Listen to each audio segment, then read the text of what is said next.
అదే RTV app వార్తల్ని క్షణాల్లో చదివే అవకాశం ఉంటుంది. ఒక న్యూస్ పేపర్, ఒక టెలివిజన్ ఛానల్ మీ చేతుల్లో ఎప్పుడూ ఉంటాయి. బీఆర్ఎస్ ప్రభుత్వం తీసుకొచ్చినటువంటి ధరణి పోర్టల్ అనేక లోపభూయిష్టంగా ఉంది. అలాంటి బిల్లు ద్వారా రైతులకు కానీ రిజిస్ట్రేషన్ చేసుకునేటువంటి వాళ్లకు అనేక సమస్యలు తలెత్తుతున్నాయని చెప్పి కొత్తగా వచ్చినటువంటి కాంగ్రెస్ ప్రభుత్వం Telangana record of rights bill 2024ని కూడా అందుబాటులోకి తీసుకోబోతుంది. దీనికి సంబంధించి కూడా ఇప్పటికే కొన్ని విధి విధానాల్ని రూపొందించింది. ఈ నేపథ్యంలో దీనిపై ఏమైనా సలహాలు, సూచనలు, ఏమైనా అభ్యంతరాలు ఉన్నాయా లేదా అన్నది కూడా ఇక్కడ తెలంగాణ ప్రజల ముందు ఉంచింది. దీనిపై మేధావులు కూడా కొంతమంది స్పందిస్తున్నటువంటి తరుణం అయితే కనిపిస్తుంది. అయితే ఈ Telangana record of rights bill 2024లో ఈ రోజుతోటి సలహాలు, సూచనలకు అలాగే కొన్ని అభ్యంతరాలకు కూడా తుది గడువు ఉంటున్నటువంటి నేపథ్యంలో ఎలాంటి అభ్యంతరాలు వ్యక్తమవుతున్నాయా? అసలే తెలంగాణకు సంబంధించి ఒక చైతన్యవంతమైనటువంటి వరంగల్ జిల్లాలో కూడా చాలా మంది ప్రముఖులు కూడా ఉన్నారు. వారిని అడిగి తెలుసుకుందాం ఏమన్నా అభ్యంతరాలు ఉన్నాయా, ధరణి పోర్టల్లో ఉన్నటువంటి వాటికి అలాగే కొత్తగా వచ్చినటువంటి Telangana record of rights bill 2024కి ఉన్నటువంటి మధ్య తేడా ఏంటి, దీంట్లో కూడా ఇంకేమైనా అభ్యంతరాలు ఉన్నాయా? ఒకసారి తెలంగాణ ఉద్యమకారులు అలాగే 2016లో తెలంగాణ బెస్ట్ అడ్వకేట్ అవార్డు గ్రహీత అలాగే దీనికి సంబంధించి ఒక తెలంగాణ ఉద్యమంలో ప్రముఖ పాత్ర పోషించినటువంటి గుడిమల్ల రవికుమార్ గారు మనతో ఉన్నారు. ఒక్కసారి వారితో మాట్లాడదాం. వారు ప్రముఖ న్యాయవాదులుగా చాలా సంవత్సరాలుగా సుదీర్ఘకాలంగా వారు ప్రముఖ న్యాయవాదులుగా ఉన్నారు. ఒక్కసారి వారితో మాట్లాడదాం. నమస్తే సార్. నమస్తే. How are you sir? Fine అండి. సార్, ఇప్పటివరకు అయితేందంటే మీకు తెలంగాణ ఉద్యమానికి సంబంధించి అలాగే తెలంగాణ ప్రభుత్వం తీసుకుంటున్నటువంటి ప్రతి చర్యల మీద కూడా మీకు ఒక స్పష్టమైన అవగాహన ఉంటుంది. దీనిపై అనేక సార్లు కూడా మీరు స్పందించారు. అనేక సమస్యలు కూడా లేవనెత్తి ప్రభుత్వం దృష్టికి తీసుకెళ్లి కొన్ని అనుకూలమైనటువంటి అంశాలుగా పొందుపరిచే విధంగా కూడా మీ పాత్ర ఎనలేదని చెప్పుకోవచ్చు. తెలంగాణ ఉద్యమంలో అంతకంటే ఎక్కువగా మీ పాత్ర కూడా మరవలేంది. అయితే ప్రస్తుతానికైతే కొత్త ప్రభుత్వం అంటే కాంగ్రెస్ గవర్నమెంట్ తీసుకొచ్చినటువంటి Telangana record of rights bill 2024 అభ్యంతరాలు ఏమైనా ఉన్నాయా అని చెప్పి అన్నారు. దానికంటే ముందు మనం అసలు ఈ తెలంగాణకు సంబంధించి ఈ ధరణి పోర్టల్లో ఏ అంశాలను తొలగించేందుకు ఈ కొత్త బిల్లు తీసుకొచ్చే అవకాశం ఉంది? నిజానికి వెంకటరత్నం గారు, ఇక్కడ మనం ఒకటి గమనించాలి. లోగడ 2020 లోపల తెలంగాణ ప్రభుత్వం, నాటి తెలంగాణ ప్రభుత్వం హెడెడ్ బై కేసీఆర్ గారు తెలంగాణ రికార్డ్ అంటే rights of land and pattadar passbook act 2020 తీసుకొని వచ్చారు. దాని ద్వారా ధరణి పోర్టల్ను విస్తృతంగా అమల్లోకి తెచ్చారు. దాని ద్వారా చాలా లోపాలు ఉన్నాయి. మొదటి నుంచి ఇనిషియల్ నుంచి నేను ఆ రోజు సిఎస్ గారికి కూడా ఒక పెద్ద లేఖ కూడా రాయడం జరిగింది. ఎట్లా దీన్ని మీరు అంటే ఇంకా పకడ్బందీగా తయారు చేయడానికి కోసానికి తీసుకోవాల్సినటువంటి చర్యలు ఏంటి అని. అది ఒక రిస్ట్రిక్టెడ్ ప్లాట్ఫామ్. ఓకే, దాంట్లో అనేకమైనటువంటి ఆప్షన్స్ లేవు. ఫస్ట్లో చాలా ఆప్షన్స్ రాను రాను రాను రాను రాను ట్రయల్ అండ్ ఎర్రర్ టైప్లో ఒకసారి వచ్చినప్పుడు ఈ సమస్య వచ్చింది కదా, దీన్ని అడ్రస్ చేయాలి. ఇట్లా కొన్ని వందల సమస్యలు దాంట్లో ఉత్పన్నమైంది. ఇప్పటికి కూడా విచిత్రం ఏంటంటే, సపోజ్ మీకు ఒక మండలం లోపల మీకు ఒక ల్యాండ్ ఉందనుకోండి, మీకు ఆల్రెడీ థంబ్ ఇంప్రెషన్ వచ్చేసింది, మీకు ఆ ల్యాండ్ వచ్చేసింది. అది మీరు ఒకవేళ కనుక ఒక ఆర్గనైజేషన్ పరంగా ఒక ఆర్గనైజేషన్కు సెక్రటరీగానో ప్రెసిడెంట్గానో ఉండి ఆ ల్యాండ్ కనుక మీరు పొందినట్టయితే మీ థంబ్ ఇంప్రెషన్ అన్నీ ఉంటుంది. ఒకవేళ మీరు పర్సనల్గా ల్యాండ్ కొనుక్కుంటే మీ పర్సనల్ రికార్డుకు పోదు, అది ఆర్గనైజేషన్ రికార్డుకి వెళ్ళిపోతుంది. అట్లట్లయితే అని ఆర్గనైజేషనే పర్సనల్గా వచ్చేటటువంటి ల్యాండ్ పర్సనల్గా రావాల్సిందే. కాబట్టి అట్లా వాటిని కనీసం రెక్టిఫై చేసేటటువంటి పరిస్థితి కూడా లేదు. ఎవరికి చెప్పుకోవాలని అర్థం కాదు. దానికి అపెలెంట్ అథారిటీ లేదు. ఈవెన్ కలెక్టర్లు కూడా మార్చేటటువంటి పవర్ లేదు దాంట్లో. ఇక తహసీల్దారు, రెవెన్యూ డివిజన్ అధికారులు అంటే వాటిదే అలా. కాబట్టి 2020కి పూర్వం ఉన్నటువంటి అనేక సమస్యలను అడ్రస్ చేయనటువంటి పరిస్థితి. కొంతమంది దగ్గర ఓన్లీ రిజిస్టర్డ్ డాక్యుమెంట్స్ అంటే ఒరిజినల్ రిజిస్టర్డ్ డాక్యుమెంట్స్ ఉండి కూడా అందులో ఎంటర్ కాకపోయినాయి. కాలే పాతకున్న రికార్డునే పట్టేదారుల రికార్డు తీసుకున్నారు, అక్కడ కబ్జాదారుల రికార్డు లేదు అందులో. ఆ రికార్డు మొత్తం మాయమైంది. అంటే I mean to say that అది ఆ రికార్డు ఎక్కడ కూడా పరిగణలోకి చూపెట్టలేదు. కాబట్టి అంటే భూమిపైన హక్కు కలిగినటువంటి వాళ్ళు చాలామంది చాలా సఫర్ అయ్యారు ధరణి వల్ల. ఒక 25% భాగం మాత్రమే సక్సెస్ఫుల్గా ఒక పోర్టల్ తీసుకొచ్చారు. కాబట్టి లేటెస్ట్గా రిజిస్ట్రేషన్ అయినటువంటి కొద్ది మందికి మాత్రం మేలు జరిగింది. కానీ 25% మాత్రమే ధరణి పోర్టల్ అనేది ఉపయోగపడ్డది. కానీ 75% ధరణి పోర్టల్ ఉపయోగపడలేదు. చాలా మంది ల్యాండ్స్ మాయమైన కనపడలే. విచిత్రం ఏందనంటే 2014 లోపల మాదొక నేను స్వయాన నా ఎగ్జాంపుల్ చెప్తాను. 2014 లోపల మేము ఒక ల్యాండ్ కొన్నాం. 1 acre 32 గుంటాస్ రాంపూర్ దగ్గర. 1 acre 32 గుంటాస్ ల్యాండ్ కొన్నటువంటి దాన్ని మేము మ్యూటేషన్ పెడితే అప్పుడు ఉన్నటువంటి విఆర్ఓ వాళ్ళు మ్యూటేషన్ చేయలేదు. ధరణి పోర్టల్ వచ్చిన తర్వాత ఆ సీక్వెన్సే లేదు. మా ల్యాండ్కు సంబంధించినటువంటి ఏ అంశం లేదు. విచిత్రం అది. ఇంకా దాన్ని ఎంట్రీ చేయడానికి కూడా అవకాశం లేదు. ఇప్పుడు ఎవరు చెప్పుకోవాలి? డబ్బులు పెట్టి కొన్నటువంటి ల్యాండ్ను మనం పొడగొట్టుకునేటటువంటి పరిస్థితి అది. కాబట్టి సెవరల్ ఇష్యూస్ను అడ్రస్ చేస్తున్నటువంటి క్రమం లోపల మొండిగా పోయినటువంటి పరిస్థితి నాడు. కాబట్టి ధరణి పోర్టల్కు సంబంధించినది ఏంటంటే డిజిటలైజ్ చేయాలి, ఎవరు చేయొద్దని అన్నాడండి. పారదర్శకత్వంగా ఉండాలి, ప్రజలకు భూమి పైన హక్కును కలిగించాలి. ఆ భూమి పైన కలిగించినటువంటి హక్కును ఎవడు కూడా మళ్ళీ తీసుకోవడానికి వీలైనటువంటి విధంగా హక్కు కల్పించాలి. That is where the transparency lies. కానీ ఇక్కడ ఏమైతా ఉన్నది, నువ్వు ఏది పడితే అది చేయొచ్చు అలా. నువ్వు ఒకవేళ గనక మీరు రిజిస్టర్ చేసుకున్నటువంటి ల్యాండ్ అంటే అంతకుముందు రిజిస్టర్ అయినటువంటి అన్ని వదిలిపెడితే ఇందులో ఎవరి పేరు ఉంటుందో వాడు రిజిస్ట్రేషన్ చేయొచ్చు. పాత ఓనర్ వచ్చేసి రిజిస్టర్ చేసుకోవచ్చు. ఏందనంటే డబ్బులు వస్తున్నాయి సార్, అవన్నీ అడగద్దు సార్, మీరు ఎక్కడంటే ఎవరైనా దరఖాస్తు పెట్టుకోండి సార్ అంటే దరఖాస్తు ఎవరికి పెట్టుకోవాలి? చాలా మంది సఫర్ అయిన అభ్యంతరాలు చాలా వచ్చినాయి. కాబట్టి సరే దాన్ని అడ్రస్ చేస్తూ నిజంగా కూడా కాంగ్రెస్ ప్రభుత్వం, కొత్తగా వచ్చినటువంటి కాంగ్రెస్ ప్రభుత్వం ఒక మంచి అభిప్రాయంతో ఒక నూతన చట్టాన్ని, ఒక బలమైనటువంటి చట్టాన్ని తీసుకొద్దామనేటువంటి ఆలోచనతోటి దానికంటే మెరుగైనటువంటి చట్టం ఉంటే బాగుంటుంది. ఎవరి భూమికి సంబంధించినటువంటి దాన్ని పైన వాళ్ళకు హక్కు కల్పించాలనేటువంటి ఒక సదుద్దేశంతో ఒక చట్టం తీసుకొస్తున్నట్టుగా మనం భావించాలి ఇప్పటి వరకు. ఓకే, మరి ఇప్పుడు దీంట్లో కూడా సార్, ఎందుకంటే ప్రతి దాంట్లో ఏంటంటే అప్డేట్ అనేది కంపల్సరీ, మారుతున్నటువంటి కాలానికి తగ్గట్టు ఖచ్చితంగా అమెండ్మెంట్స్ వస్తూనే ఉంటాయి. ఈవెన్ రాజ్యాంగంలో కూడా అనేక అమెండ్మెంట్స్ కూడా కొత్త రావాల్సిన అవసరం ఉంది. ఇదేంటంటే ఇట్స్ కంటిన్యూస్ ప్రాసెస్ అని చెప్పి మీ అందరికీ తెలుసు. ఇప్పుడున్నటువంటి దాంట్లో ఏంటంటే ఇప్పుడున్నటువంటి ప్రస్తుత కాలానికి కూడా కాంగ్రెస్ గవర్నమెంట్ ఏంటంటే గతంలో ఉన్నటువంటి వాటన్నిటినీ కూడా దృష్టిలో పెట్టుకొని అన్ని సమస్యలు, ఇప్పుడు మీలాంటి వాళ్ళు, ఎందుకంటే మీరు అడ్వకేట్ కాబట్టి అడగగలిగారు, అడగనటువంటి వాళ్ళు ఎంతో కొన్ని వేల మంది, లక్షల మంది కూడా సఫర్ అయినటువంటి సందర్భాలు ఉన్నాయి. అటువంటి అప్పుడు ఈ కొత్తగా Telangana record of rights act bill 2024లో ప్రస్తుతానికి అనుకూలమైనటువంటి అంశాలు మీరు ఏం గుర్తించారు? మీరు గుర్తించినటువంటి పాజిటివిటీ ఏముంది అంటే కొంత ఎలాబరేటివ్గా ఇప్పుడు మీకు చూపిస్తా. ఇదేమో క్రితం సార్ తీసుకొచ్చినటువంటి కేసీఆర్ గారు తీసుకొచ్చినటువంటి డాక్యుమెంట్ 13 పేజీలు సార్. ఇది 19 పేజీల డాక్యుమెంట్. ఇది ఇంగ్లీష్లో ఉంది, ఇది ఇంగ్లీష్లోనే ఉంది. దీంట్లో ప్రిసైజ్గా అంటే కట్టే కొట్టే తెచ్చే అన్నట్టు ఉన్నది, కానీ చాలా అడ్రస్ చేయలేదు ఇందులో ధరణిలో. కాబట్టి కొత్త దాంట్లో కొంత అడ్రస్ అయింది. కొన్ని విషయాలను అడ్రస్ చేస్తూ అపెలెంట్ అథారిటీని పెట్టారు. ఒకవేళ కనుక నీకు ఏదైనా ఇబ్బంది జరిగితే తహసీల్దార్ దగ్గర పోవచ్చు, తహసీల్దార్ దగ్గర నుంచి ఆర్డీఓ దగ్గర పోవచ్చు, ఆర్డీఓ దగ్గర నుంచి జాయింట్ కలెక్టర్ వరకు పోవచ్చు, జాయింట్ కలెక్టర్ నుంచి కమిషనర్ వరకు పోవచ్చు. అంటే ఇక్కడ మీ అంశాన్ని అంటే మీకు సంబంధించినటువంటి ఏదైనా ఒక గ్రీవియన్స్ ఉంటే గ్రీవియన్స్ని అడ్రస్ చేయడానికి కోసానికి ఇక్కడ స్కోప్ ఉంది. ధరణిలా స్కోప్ లేదు. అంటే ఇది బెస్ట్ ఫస్ట్ అది గ్రీవియన్స్ ఉండాలి కదా.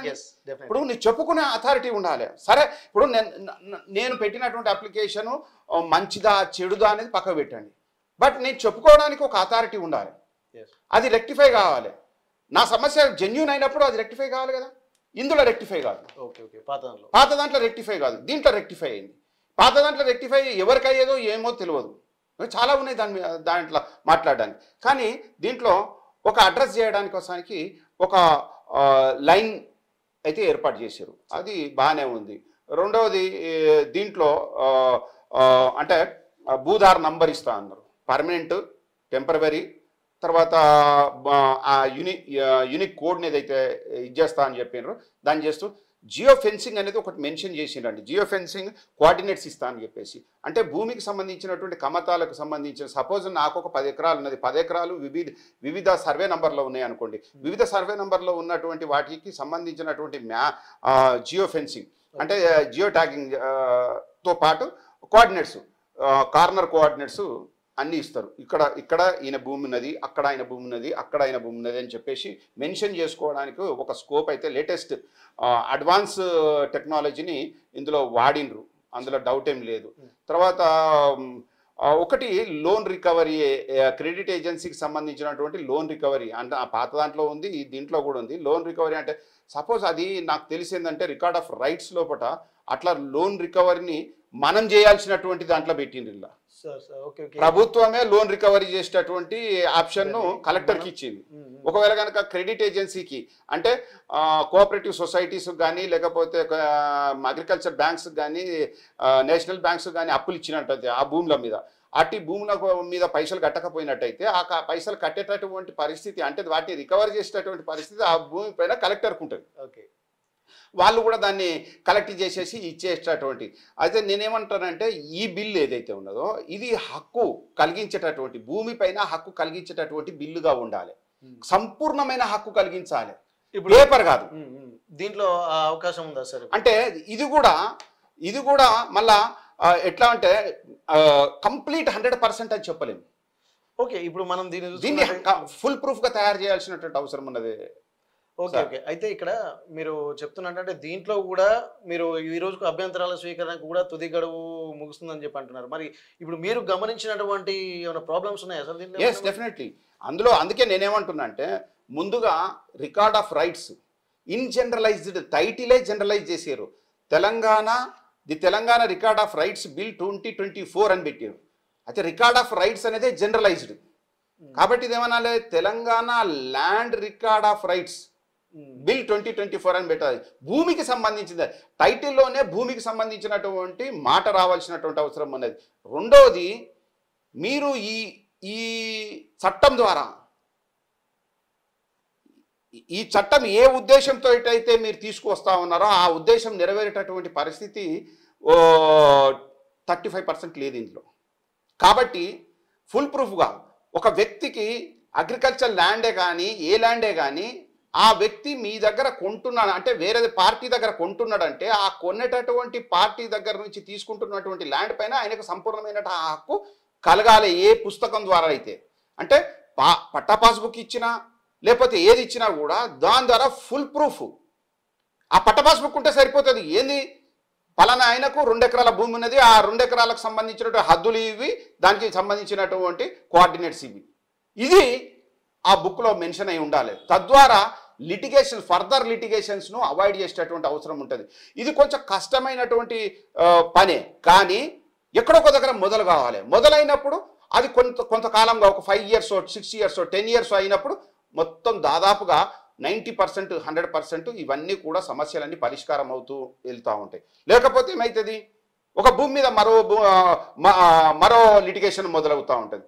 మీరు పుస్తకం ఇస్తూ ఉన్నారు, పట్టదారు పాస్బుక్ ఇస్తూ ఉన్నారు, పట్టదారు పాస్బుక్ తీసుకుపోయి బ్యాంకులో లోన్ తీసుకురావచ్చు, అన్ని చేసుకోవచ్చు. కానీ పొజిషన్లో వీడిని రానివ్వట్లేదు కదా, కబ్జాలోకి రానివ్వట్లేదు కదా. కొంతమంది కబ్జాదారులు కబ్జా చేసుకొని కూర్చున్నారు. అక్కడికి పోతే ఏమంటుందంటే నువ్వు పోలీస్ స్టేషన్ పో, అది సివిల్ డిస్ప్యూట్ కింద పోలీస్ స్టేషన్ పో అంటారు. పోలీసు వాళ్ళు ఏమంటారంటే నువ్వు కోర్టుకు పో అంటారు. కోర్టులు ఏమని అంటారు, సరే మీ దగ్గర ఏమున్నాయి, ఇది నడుస్తూ ఉంటుంది. పేపర్ మాత్రం మన చేతిలో ఉంటుంది, భూమి మాత్రం ఇంకోని చేతిలో ఉంటుంది. ఇది ప్రాక్టికల్గా ఈ డిఫికల్టీని అడ్రస్ చేయాల్సినటువంటిది ఈ బిల్ అని నేను భావిస్తాను. ఓకే, అంటే స్పెసిఫిక్గా నాకు అర్థమవుతుంది ఏంటంటే ఈ టైటిలే రాంగ్ ఉందని అంటారు. అంటే నేను టైటిల్ రాంగ్ అంటే తెలంగాణ ల్యాండ్ రికార్డ్ అంటే ల్యాండ్ అనేది మెన్షన్ చేయాలి. రికార్డ్ ఆఫ్ రైట్స్ అనేది జనరల్. అంటే ఏంది అనేది ఒక క్లారిటీ లేదు అసలు. ల్యాండా లేకపోతే ఏమైనా వేరే అసెట్ లేకపోతే ఇంకేదన్నా. రికార్డ్ ఆఫ్ రైట్స్ అనేది ఇప్పుడు దేనికైనా కావచ్చు. కాబట్టి ల్యాండ్ రికార్డ్స్ ఇవి ల్యాండ్ రైట్స్ భూమికి సంబంధించినటువంటి రైట్స్ కాబట్టి ఆ భూమికి సంబంధించినటువంటి రైట్స్ను స్పష్టంగా ఓనర్షిప్ గురించి స్పష్టంగా తెలియజేయాలి. ఇందులో ఇప్పుడు పట్టేదార్ పాస్బుక్ అంటే మీనింగ్ ఏంది, పట్టేదార్ పాస్బుక్ అంటే it entitles ownership.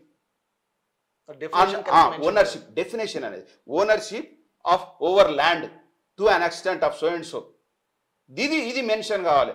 I'm the owner.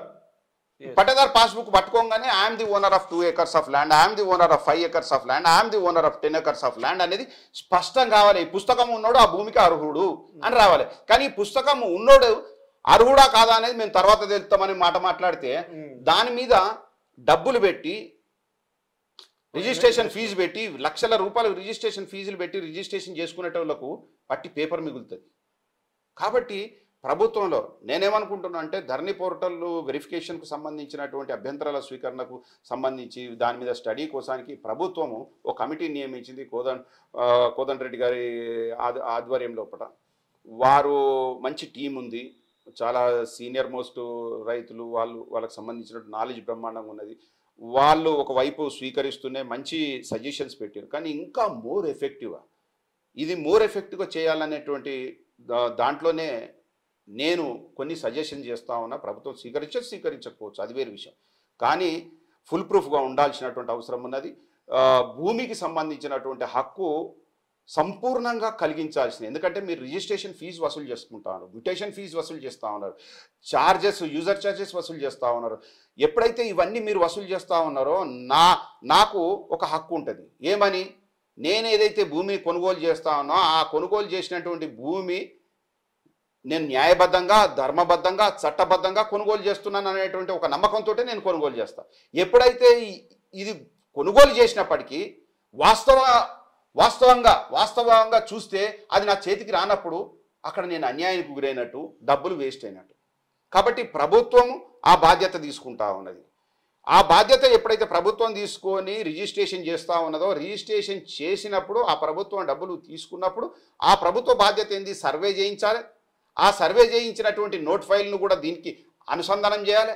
తర్వాత ఇంకొకటి, ఈ డిజిటల్ ప్లాట్ఫామ్స్లో మనకేమైతా ఉన్నది? రిజిస్ట్రేషన్ డాక్యుమెంట్ ఏదైతే పెట్టినామో అది నామినల్ అవుతుంది. విచిత్రం, నామినల్.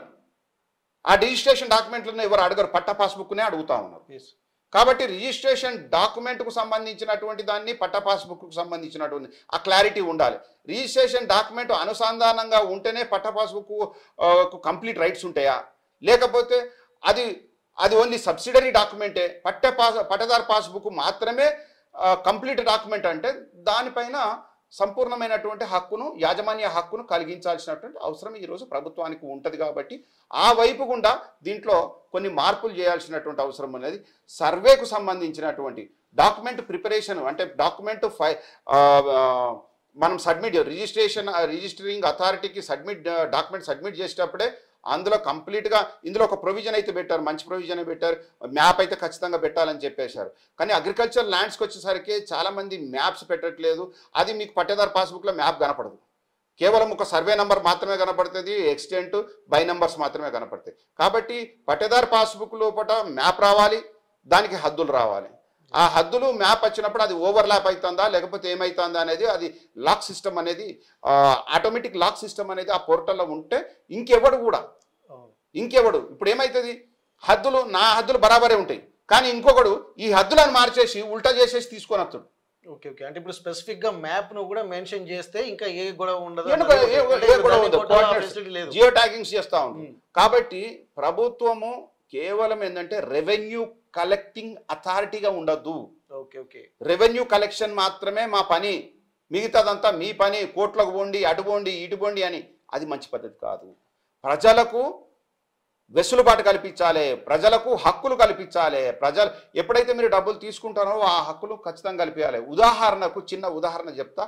మున్సిపాలిటీ ఉంటుంది, మున్సిపాలిటీ వాళ్ళు మన దగ్గర ప్రాపర్టీ ట్యాక్స్ కలెక్ట్ చేస్తారు, వాటర్ ట్యాక్స్ కలెక్ట్ చేస్తారు, తర్వాత ఇంకా ఎడ్యుకేషనల్ సెస్ కలెక్ట్ చేస్తారు. వాటికి అనుగుణంగా కలెక్షన్ చేసినటువంటి అమౌంట్స్ తోటి మనకు రోడ్లు వేస్తారు, డ్రైన్స్ వేస్తారు, ఎలక్ట్రిసిటీ ఇస్తారు, తర్వాత ఇన్ఫ్రాస్ట్రక్చర్ ఫెసిలిటీస్ కల్పిస్తారు. అట్లనే ఇప్పుడు ఈ రికార్డ్ ఆఫ్ రైట్స్ బిల్ ఏదైతే ఉన్నదో 2024 అట్లాంటి పని చేయాల్సినటువంటి అవసరం. మేము మీ దగ్గర అంటే మేము ఎవరి దగ్గర అయితే కొనుగోలు చేస్తామో ఆ కొనుగోలు చేసినటువంటి ఆస్తికి సంపూర్ణమైనటువంటి హక్కులను మీరు కలిగించాల్సినటువంటి అవసరం ఉంటుంది. ఇది ఫుల్ ప్రూఫ్ ఓనర్షిప్ బుక్ ఉండాలి. ఇది full proof ownership. It is no more record of rights book, it's a ownership book. Land ownership book అనేది ఉండాలి. అట్లయితేనే సమస్యలకు పరిష్కారం ఉంటుంది. మళ్ళీ కోర్టుల చుట్టూ లేకపోతే ఇంకా ముందుకు పోవడం. ప్రొహిబిటరీ ల్యాండ్స్ ఎట్లా ఉన్నాయి, ప్రొహిబిటరీ ల్యాండ్స్కు ఆల్రెడీ మార్కింగ్ ఇవ్వాలి. ఎక్కడైతే ప్రొహిబిటరీ ల్యాండ్స్ ఉన్నాయో, నాలాలు ఉన్నాయో, లేకపోతే చెరువులు ఉన్నాయో, కుంటలు ఉన్నాయో. ఇంకొక విషయం ఏంటంటే ఇక్కడ మనం గమనించాల్సినటువంటి అవసరం ఏముంటుందంటే, ఒక చెరువు ఉంటుందండి. ఈ చెరువు ఒరిజినల్గా 9 ఎకరాలు. మా మడికొండ చెరువు 11 ఎకరాలండి. కానీ ఎఫ్టిఎల్ ప్రాంతం 110 ఎకరాలు ఉంటుంది. ఎఫ్టిఎల్ ప్రాంతం 110 ఎకరాలు చెరువు, 110 ఎకరాలు. గవర్నమెంట్ దాన్ని గవర్నమెంట్ భూమి ఎంత ఉంటుంది అందులో అంటే 11 ఎకరాలు ఉంటుంది ఒరిజినల్. మిగతాదంటే పట్టానే. కాబట్టి అప్పుడప్పుడు నీళ్లు ఒక స్ప్రెడ్ అవుతా ఉన్నప్పుడు వాళ్ళు పంటల పొలాలు చేయరు, తగ్గినప్పుడు పంటల పొలాలు చేసుకుంటారు. అట్లాంటి భూమి ఇక్కడ ఏంది ప్రభుత్వ భూమిని కాజేసినట్టు కాదు. మళ్ళా అక్కడికి వచ్చేసరికి అక్కడ ఏంది పట్టేదారుల భూమికి సంబంధించిన, కానీ అక్కడ కట్టుకోవడానికి వీలు లేనటువంటి చట్టం అది. కట్టుకోవడానికి వీలు కాంక్రీట్ తోటి కాకుండా పంటలు టెంపరీగా ఏదైనా చేయొచ్చు. కానీ కాబట్టి ఇవాళ చివరి రోజు కనుక ఒక న్యాయవాదిగా వీటన్నిటిని కూడా ప్రభుత్వ దృష్టికి తీసుకెళ్లాలనేటువంటి ఒక ఆలోచనతోటి తెలంగాణ ప్రాంతంలో ఉన్నటువంటి 1 కోటికి పైబడి అగ్రికల్చర్ ల్యాండ్ ఏదైతే ఉన్నదో, ఈ అగ్రికల్చర్ ల్యాండ్ అనే పేరుకే కానీ urbanised land, other than urbanised land అనాలి. అర్బనైజ్డ్ ల్యాండ్ కాకుండా ఉన్నటువంటి భూమి, అది మెట్ట కావచ్చు, లేకపోతే తరి కావచ్చు, లేకపోతే గుట్టలు కావచ్చు, పుట్టలు కావచ్చు, ఇంకేదైనా కావచ్చు, మొత్తం అందులోనే కవర్ అవుతా ఉంది. కాబట్టి డెఫినెట్లీగా ఈ చట్టాన్ని ఫుల్ ప్రూఫ్గా చేస్తారని చెప్పేసి నేను భావిస్తాను. టైటిల్ బై ఇట్ సెల్ఫ్ కొంత చేంజ్ చేస్తే బాగుంటుందని చెప్పేసి ఇది ఒక సజెషన్ ఈరోజు ప్రభుత్వానికి అందజేస్తాను. ఎందుకంటే ఈ చట్టాన్ని పర్యవేక్షిస్తున్నటువంటి వారు పొంగులేటి శ్రీనివాస్ రెడ్డి గారు, వారు రెవెన్యూ మంత్రిగా ఉన్నారు. కాబట్టి వారికి కూడా ఒక డాక్యుమెంట్ను నేను డ్రాఫ్ట్ రూపంలో కూడా పంపిస్తా ఉన్నాం. కాబట్టి ప్రజలకు, తెలంగాణ ప్రజలకు, ముఖ్యంగా తెలంగాణ ప్రజలకు, అగ్రికల్చర్ ల్యాండ్స్ ఓన్ చేసుకునేటటువంటి ప్రజలకు ఏ రకమైనటువంటి ఇబ్బంది లేకుండా చూడాల్సినటువంటి బాధ్యత ప్రభుత్వం పైన. రెండోది, ఈ చట్టము తప్పులు చేసిన వాళ్ళ పట్ల చాలా సైలెంట్గా ఉన్నది. చట్టాన్ని అతిక్రమించి వేరే వాళ్లకు భూములను కేటాయించి చేసి వాళ్లకు రికార్డ్స్ పుట్టించి వాళ్లకు పట్టేదారు పాస్బుక్లు ఇచ్చినటువంటి పరిస్థితి, ఇచ్చినటువంటి పైన చర్యలేంది? ఈ చట్టంలో ఆ చర్యలు తీసుకోవడానికి కోసానికి అవకాశం ఉండాలి. అట్లాంటి వాళ్ళ పట్ల నిజాయితీగా పనులు చేస్తున్నటువంటి క్రమంలో ఏదన్నా తప్పులు జరిగితే వాళ్ళకి రక్షణ ఉండాలి. కానీ ఉద్దేశపూర్వకంగా డబ్బులు తీసుకొని తప్పుడు డాక్యుమెంట్లు సృష్టించి, తప్పుడు కాగితాలను సృష్టించి, తప్పుడు హక్కులను సృష్టించినటువంటి వాళ్ళపైన చట్టపరమైనటువంటి చర్యలు తీసుకోవడానికి ఈ బిల్లులో ఆ అవకాశం ఉండాలి. అప్పుడైతేనే భయం ఉంటుంది, లేకపోతే భయం ఉండదు. మేము చేస్తామండి, మీరు కోర్టుకు పోండి. What is this? లక్షలు పెట్టేసి కోట్లకు పోవని చెప్పేసి ఈరోజు భూములు తెలంగాణలో ఉన్నటువంటి ఏ కార్నర్ పోయినా సార్ మీరు నమ్మరు, లక్షల మీద ఉన్నది ఎకరం. అవును సార్. అంతకుముందు లేదు అంత, ఇప్పుడు లక్షల మీద ఉన్నది. కాబట్టి డబ్బు ఆర్థిక పరమైనటువంటి నేరం, తర్వాత ఆర్థిక పరమైనటువంటి వేదన, ఇవన్నిటిని కూడా అడ్రస్ చేయాల్సినటువంటి అవసరం ఈరోజు ఉంది. కాబట్టి దీన్ని మరో చట్టం అంటే ప్రతి 5 ఏళ్లకోసారి చట్టం వచ్చేటటువంటి పరిస్థితి కాకుండా ఒకసారి ఈ చట్టం చేస్తే అది ఫుల్ ప్రూఫ్గా ఉండాలి. దాని ద్వారా లక్షలాది మంది ప్రజలకు ఊరట కలగాల్సినటువంటి అవసరం ఉన్నది. కాబట్టి ఈ ఏదైతే పట్టాదారు పాస్బుక్ అని చెప్పేసి మనం భావిస్తామో, కొన్ని వర్డింగ్స్ ఎప్పుడో నైజాం పీరియడ్లో ఎప్పుడో ఎవరో వాడినటువంటి వర్డింగ్స్ ఉన్నాయి. సింపుల్ లాంగ్వేజ్ను వాడితే మంచిది, అందరికీ అర్థమయ్యేటటువంటి భాషను వాడాల్సినటువంటి అవసరం ఉన్నది. కాబట్టి ఆ హక్కు ఇది ఈ భూమికి నేను హక్కుదారుణ్ణి అన్న భావన ఈ బిల్లు ద్వారా కలిగించాల్సినటువంటి అవసరం ఉన్నది. దాన్ని స్పష్టంగా తెలియజేయాల్సినటువంటి అవసరం ఉన్నది. ఇది ఎట్లో తిప్పినట్టున్నది, ఇది ఇట్లా తిప్పద్ది, ఇది తిప్పడం ద్వారానే చాలా సమస్యలు పుడతాయి. కాబట్టి అట్లాంటి ఆ సమస్యలు పుట్టకుండా ఉండడానికి కోసానికే ఈ బిల్లు తయారు చేస్తానని నేను భావిస్తూ ఉన్నా. కాబట్టి నాతో పాటు అందరూ భావిస్తూ ఉన్నారు. కాబట్టి ఈ బిల్లును ఫుల్ ప్రూఫ్గా తీసుకురావాల్సినటువంటి అవసరం ప్రభుత్వం పైన ఉన్నది. అందుకని చెప్పేసి ఈ నివేదనను నేను ఆర్టీవీ ద్వారా నేను ప్రభుత్వానికి చేస్తా ఉన్నా. ఖచ్చితంగా దీనిపైన కొంత ఫోకస్ పెడతారని చెప్పేసి నేను ఆశాభావాన్ని వ్యక్తం చేస్తాను. Okay, thank you sir. అయితే ఇప్పుడు ప్రస్తుతం ఉన్నటువంటి Telangana Telangana record of rights bill 2024కు సంబంధించి ముందు ల్యాండ్ అనేది మెన్షన్ చేయాలి. ఎందుకంటే ఎవరైతే కొనుగోలుదారులు ఉన్నారో దానికి వారు పూర్తి హక్కుదారిగా ఉండాలంటే ఖచ్చితంగా Telangana land records of rights bill 2024 అని ఖచ్చితంగా క్లియర్గా స్పెసిఫిక్గా మెన్షన్ చేయాలన్నటువంటి ఒక ఆలోచనలు కూడా చేస్తున్నారు. ఎందుకంటే అది ఖచ్చితంగా ఆ ఫీలింగ్ అంటే కొన్నటువంటి వాళ్ళకి ఆ ఫీలింగ్ ఉండాలంటే ఖచ్చితంగా ల్యాండ్ అనేది మెన్షన్ చేయాలన్నట్టు ఒక సూచన కూడా చేస్తున్నారు. అంతేకాకుండా దీనికి సంబంధించి అసలు ఈ రిజిస్ట్రేషన్ చేస్తున్నటువంటి ఈ డబ్బులు కేవలము ప్రభుత్వము రెవెన్యూ ఇన్కమ్ సోర్స్గానే ఈ రిజిస్ట్రేషన్లను వీటిని ఇన్కమ్ సోర్స్గా వాడకుండా ఏదైనా ఒక ఉపయోగపడేటువంటి కార్యక్రమాలకు కూడా వాడాలని చెప్పి అంటున్నారు. దానికి ఒక మంచి ఎగ్జాంపుల్ కూడా చెప్పారు. మున్సిపల్ డిపార్ట్మెంట్ వాళ్ళు కూడా ఇక్కడ పన్నులను వసూలు చేసి దానికి సంబంధించి ఒక ఇన్ఫ్రాస్ట్రక్చర్ డెవలప్ చేస్తున్నారు. ఉన్నటువంటి వాళ్ళందరికీ కూడా కొన్ని ఫెసిలిటీస్ కల్పిస్తున్నారు. అలాగే వచ్చేటువంటి రెవెన్యూను కూడా ప్రజలకు అందుబాటులో ఉండే విధంగా ఏదైనా ఒక కొత్త రూపకల్పన చేయాల్సినటువంటి అవసరం అయితే కనిపిస్తుంది. మరొక ముఖ్య విషయాన్ని కూడా ఇక్కడ ప్రస్తావిస్తున్నారు. ఇక్కడ తెలంగాణ ప్రజలకు మరీ చట్ట సవరణలు ఊకే చేయకుండా ఒకేసారి ఒక పర్మనెంట్ సొల్యూషన్ ఉంటే అందరికీ బాగుంటుంది అంటున్నారు. ఇంకొక పలు అంశాలను కూడా లేవనెత్తున్నటువంటి తరుణంలో ఇది ప్రభుత్వం RTV ద్వారా ప్రభుత్వానికి కూడా మేము నివేదించుకుంటున్నామని తెలియజేస్తున్నారు. మరొకసారి ప్రభుత్వం ఏం ఆలోచిస్తుంది దానికి సంబంధించి ఇప్పటికే స్పెసిఫిక్గా చాలా ఆలోచనలు వాళ్ళు చేస్తుంటారు. ఎందుకంటే మేధావులు కూడా దీనిలో అంతర్భాగమై పనిచేస్తున్నారు. గతంలో జరిగినటువంటి తప్పులు దొరలకుండా ఇప్పటికే అనేక అభిప్రాయాలు కూడా తీసుకొని స్వతహాగా వాళ్ళు కూడా గుర్తించినటువంటి లోపాలని కూడా ఇక్కడ మళ్ళీ పునరావృతం కాకుండా ఈ కొత్తగా Telangana records of rights bill 2024లో పొందుపరిచారు.